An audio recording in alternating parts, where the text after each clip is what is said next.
Assalomu alaykum. Kiberdata Ford kanalining faol foydalanuvchilari hamda obunachilari, sizlarga bugun ajoyib g'oya tuzish, ya'ni o'zlaringizning g'oyalaringizni, biznes g'oyalaringizni yoki marketing g'oyalaringizni sun'iy intellekt yordamida ketma-ketlikda barcha g'oyani keng qamrovda ichini rejalarini tuzib chiqamiz bugun. Ya'ni sizda bor g'oyani Xmeet sun'iy intellekti orqali to'liq tahlil bilan nima vazifalar bajara olishi va uni to'liq takomillashtirilgan versiyasini bizaga sun'iy intellekt tuzib beradi. Sizning g'oyangizni yanada kuchliroq qilib beradi.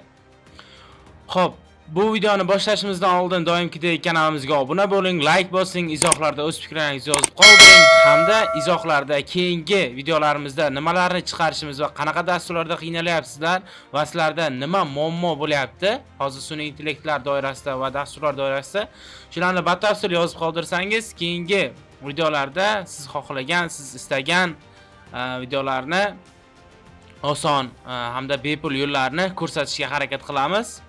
Xo'p, tayyor bo'lsangiz biz boshladik. Xo'p, buning uchun bizga Google Chrome hamda Xmeet ilovasi kerak bo'ladi, ya'ni sun'iy intellektda. Google Chrome ga kiramiz. Xmeet deb qidiramiz. Mana Xmeet AI kiramiz. Birinchi chiqqan saytga kiramiz. Mana bu yerda bizlarning tuzgan dasturlarimiz bor, ya'ni g'oyalarimiz bor, planlarimiz aniqroq aytganda. Xo'p, bunda akkaunt ochish mana shu yerdan bo'ladi. Mana men sign out qilib chiqib ketadigan bo'lsam, yana qaytib kirish uchun menda bor Gmail akkauntlar yoki avvalgi videolarimizda ko'rsatganimiz kabi Tempmail sayti orqali fake akkauntlar yaratib kirishimiz mumkin bo'ladi. Xo'p, Creative New bosamiz, ya'ni yangi g'oya yaratishni. Buni bosgan holatda mana bu yerga biz g'oyamizni kiritishimiz kerak bo'ladi. Xo'p, bugun biz ikkita g'oya ko'rib chiqamiz. Ya'ni bittasi restoranlarga cashback tizimini qo'llash, ya'ni mijozlarni ko'proq jalb qilish uchun. Xo'p, restoranlarda ko'proq mijozlarni qo'llab-quvvatlash uchun va mijozlar oqimini ko'paytirish uchun cashback tizimini rivojlantirmoqchimiz. Buning uchun biz g'oyamizni yozamiz bunga va bu bizga g'oyamiz doirasida keng qamrovda vazifalarni bo'lib beradi. Marhamat, ko'ramiz.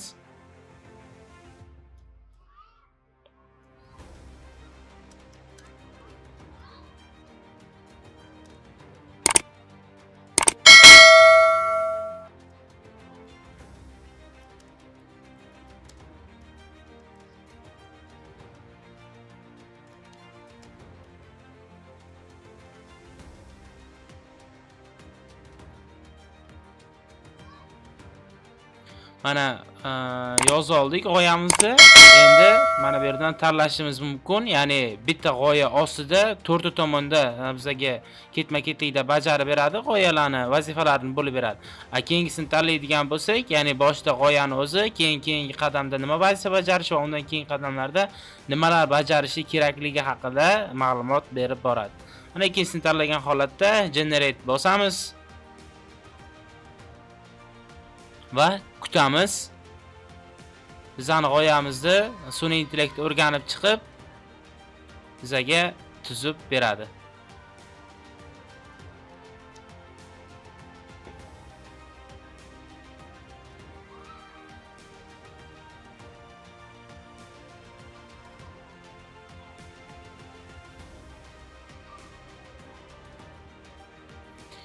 Mana bizga g'oyani keng tuzib bermoqda. Qanaqa takliflar, nimalarni qo'llash kerak bu g'oyada, nimalar vazifalarni bajarish kerak, mana shularni tuzib bermoqda.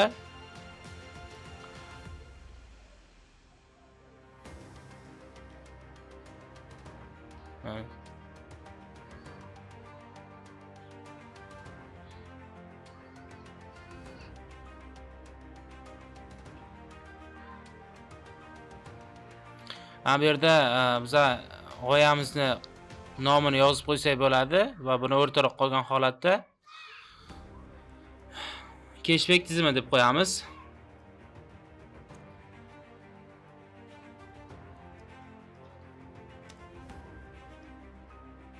O'zgartirsak bo'ladi. Xo'p, Buni video ko'rinishda ko'rsak ham bo'ladi. Mana cashback tizimi o'tkazish tugmalari orqali mijozlarni ushlab qolish usullari va mijozlarni ushlab qolish usullari ichida nima g'oyalar bor? Cashback foizlari va cashback foizlari ichida nimalar ko'rinadi? Xo'p, mana bu namuna sifatida bitta kafeni olib, undan 10% cashbackni taklif qilmoqda. Masalan, 100 ming so'mlik buyurtma berganda 10 ming so'm cashback qaytariladi. Bu ularni keyingi safar kelishga undaydi, to'g'ri? Mijozlarni ushlab qolish usullari, cashback kartalari. Buning uchun nimalar kerak bo'lishi haqida aytmoqda bizda cashback kartalari. Masalan, Pasta va Pizza restorani mijozlarga cashback kartalarini taqdim etadi. Qanaqa? Har bir karta orqali mijoz har safar 5% cashback to'playdilar. Xo'p, 10 ta to'plangan cashback uchun 50 ming so'mlik chegirma beriladi. Xo'p, endi mijozlarni ushlab qolish usullarining ichidagi maxsus takliflarning ichida Xo'p, mana boshqa restoranning ham haftalik ma'lum kunlarda cashbacklari ko'rsatib borilmoqda. Mana qolgan funksiyalarni bajarishini, ketma-ketligini bajarish uchun bu bizdan premium versiyani sotib olishimizni so'raydi. Asosiysi bizda cashback tizimi uchun g'oya tayyor, plan tayyor. Buni qanaqa ko'chira olamiz? Bu tugmani bosgan holatda eksport qilamiz. Ya'ni PNG, JPG va PDF fayllarga eksport qilishimiz mumkin. Word, Excel'larga boshqalarga ham eksport qilishimiz mumkin. Buning uchun premium versiyani olishimizga to'g'ri keladi. Xo'p, biz PDF qilib saqlab olamiz. Eksport. Kutamiz. Mana cashback tizimi tayyor. Kiramiz. Mana bizning tizimimiz. Bu nimaga ko'proq kerak bo'ladi deydigan bo'lsangizlar, ko'pchilik biznesda ishlaydigan masalan marketingda yoki moliyada yo boshqa joylarda ishlaydigan odamlar uchun ko'proq tizimni g'oyalari tuzib berish kerak bo'ladi. Ular uchun ko'proq kerak bo'ladi. Ya'ni mijozlar bilan gaplashganda, shartnoma tuzilganda o'zi plan qanaqa degan holatda mana shu ketma-ketlikda ko'rsatib berish kerak. Ya'ni slayd ko'rinishda. Slayd odatda hozirgi vaqtda ko'p zamonaviy holatda emas. Shuning uchun zamonaviy ko'rinishda mana shu usullardan foydalansak bo'ladi. Ya'ni har bir qatlam bo'g'inma-bo'g'in ko'rsatilgan. Misol uchun cashback tizimi, buning ichida mijozlarni ushlab qolishning ichida cashback foizlari va cashback foizlarining ichida nimalar berishlari ko'rsatilgan. Bu bitta g'oyani ichida. Ya'ni buni kengroq qilib yozib berish ham mumkin. Sizlar g'oyalaringizni kiritsangizlar bo'ladi bemalol.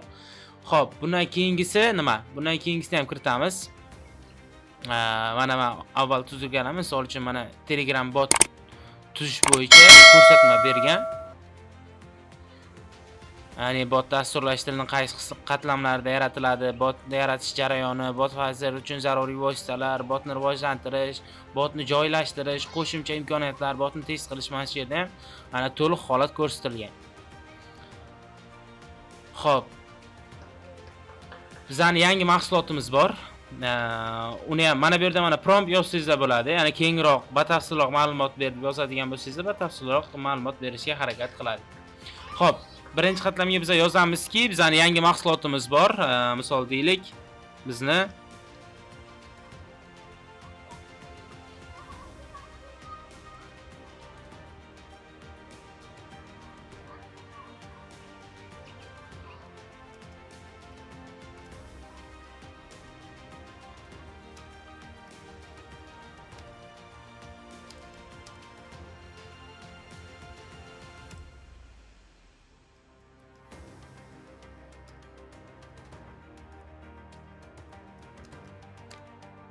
mana ikkinchi g'oyani ham yozdik. Ya'ni bizni yangi ichimligimiz bor, uni bozorga reklama qilish va sotish haqida to'liq ma'lumot ber. Ya'ni shu g'oyani tuzib ber. Xo'p, tanlaymiz.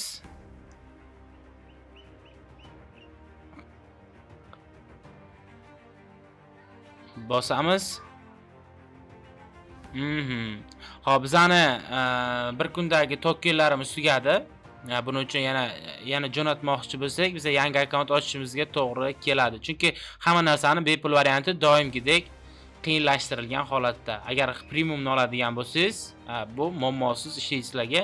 Mana signal qilamiz, bu akkauntdan chiqamiz va get start qilamizda, yangi akkaunt orqali kiramiz. Mana bu yerda mana Tempmaildan akkaunt olib jo'natsangiz ham bo'ladi. Kelinglar bo'lmasa shuni ko'rib chiqamiz. Tempmail juda zo'r akkaunt, sayt, ya'ni akkaunt nima? Bu orqali fake akkauntlar olib, turli dasturlarda ro'yxatdan o'tsak bo'ladi. Kutamiz, bizga akkaunt beradi hozir.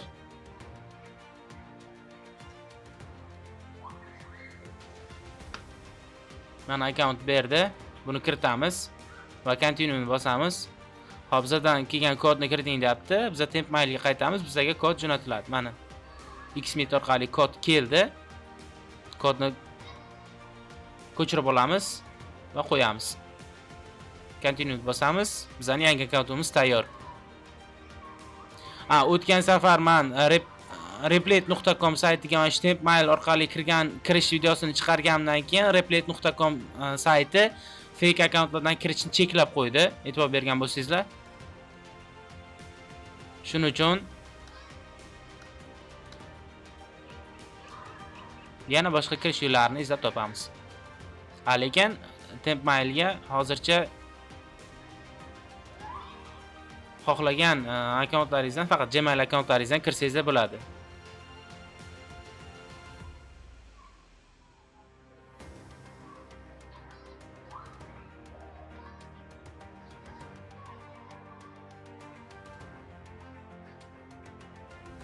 Mana bu yerga qo'yamiz, bu yerga yozgan promptimizni berib qo'yamiz. Xo'p, mana bu yerga ham aytamiz, biza to'liq ma'lumot ber. Ikkinchisini tanlaymiz va generate bosamiz. Bizani g'oyamizni yana ko'proq g'oyalar bilan biriktirib beradi. Ozroq kutamiz generate bo'lishini. Bu orqali yana juda ko'plab g'oyalarni keng takomillashtira olsangizlar bo'ladi, o'zingiz g'oyalaringizni. Shuning uchun bemalol bu narsadan bepul foydalanib ko'rsangizlar bo'ladi. Ancha foydasi tegadi. Agar korxonalaringiz uchun shunaqa narsa kerak bo'ladigan bo'lsa, premium versiyasini sotib olsangiz juda a'lo natijada sizlarga yordam beradi. Mana bizani g'oyamizni tuzib beryapti mana. Ko'ryapsizlar, ancha keng tuzib berdi buni. Chunki bunda sotuv, strategiyalar, hamma narsa bor. Buni o'zgartirib qo'yamiz. Yo'q, hali generate bo'lyapti. Generate tugagandan keyin o'zgartiramiz.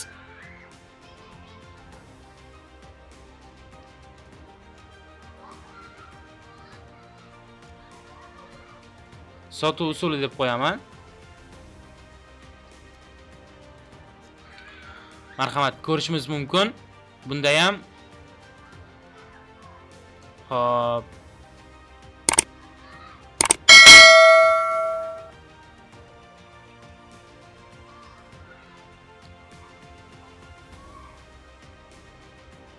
mana mahsulot aniqlash va pozitsiyasi, mahsulot nomi, mahsulot tavsifi va tabiiy limonli ichimlik, qo'shimcha shakar konsentratsiyalari yo'qligi, boshqa va bunda qo'shimcha qo'llar qo'shsak ham bo'ladi. Ya'ni misol uchun bizga yana oyna kerak bo'ladigan bo'lsa mana.